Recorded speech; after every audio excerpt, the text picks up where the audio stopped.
साईं बाबा और ब्राह्मण। ये बात तब की है जब बाबा की ख्याति चारों ओर फैलने लगी थी। बाबा की महिमा जानने के बाद हजारों लोग उन्हें प्रतिदिन मिलने आते।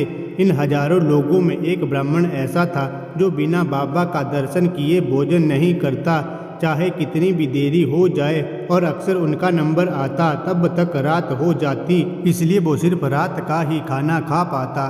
बाबा को उस पर दया आई, सो एक दिन बाबा ने उसे कहा, तुम यहाँ मत आया करो, बल्कि मैं ही तुम जहाँ रहते हो वहीं आ जाऊँगा। वो खुश हो गया ये जानकर कि बाबा खुद उसके घर आएंगे तो मैं उनके साथ ही खाना खाऊंगा। अगले दिन वो खाने की थाली सजाकर बाबा की राह देखने लगा। बाबा तो नहीं आए, लेकिन एक कुत्ता सारा समय उसे परेशान करता रहा और बार बार उस थाली को खाने की कोशिश करता रहा। कई बार भगाने पर भी जब कुत्ता नहीं जा रहा था तब गुस्से में ब्राह्मण ने उसे 2-3 डंडे मार दिए। दिन खत्म होने पर ब्राह्मण अपनी शिकायत लेकर बाबा के पास गया और उनसे कहने लगा, बाबा आप मुझे वचन देकर भी नहीं आए, मैंने ऐसी उम्मीद नहीं की थी। साईं बाबा बोले, मैं तो आया था लेकिन तुम ही मुझे पहचान नहीं पाए और ऊपर से मुझे डंडे से भी मारा। इतना कहकर बाबा ने अपनी पीठ उसे दिखाई जिस पर डंडे के निशान साफ देखे जा सकते थे।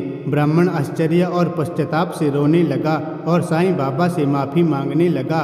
बाबा मुझ अज्ञानी को माफ़ कर दो, मैं आपको पहचान नहीं सका। ब्राह्मण साईं की मिन्नतें करते हुए बोला, बाबा मुझे बस एक और मौका दो, इस बार मैं आपको निराश नहीं करूँगा।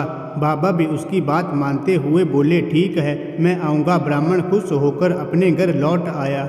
अगले दिन फिर से थाली सजाकर वो बाबा का इंतजार करने लगा। इस बार वो किसी कुत्ते के अपने द्वार पर आने की वाट जो रहा था, लेकिन उस दिन पता नहीं क्यों उसे एक भी कुत्ता नहीं दिखा।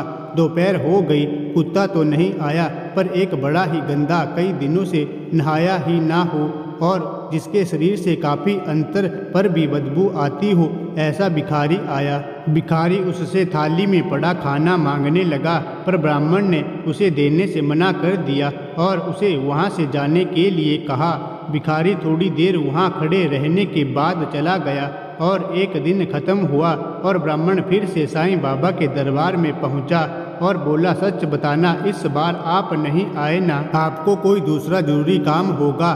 बाबा बोले, मैं आया था और खुद तुमसे वो भोजन भी मांग रहा था, लेकिन तुमने फिर भी मुझे बिना खिलाए ही लौटा दिया। ब्राह्मण ने दिमाग पर थोड़ा जोर दिया तो उसे समझ आया कि वो भिखारी ही बाबा थे। अपनी मूर्खता का पता चलने पर वो बाबा के आगे फूट फूट कर रोने लगा और एक बार बाबा से अपने घर आने के लिए कहने लगा। बाबा ने इस बार मना कर दिया और बोले, इसका कोई फायदा नहीं है, मैं आऊँगा और तुम पहले से ठान कर बैठोगे और मुझे कुत्ते या भिखारी में ढूंढोगे। बस तुम इतना जान लो, मैं हर किसी में हूँ, हर जगह हूँ, इसलिए जो भी ज़रूरतमंद नज़र आए उसकी सच्चे मन से मदद कर दो।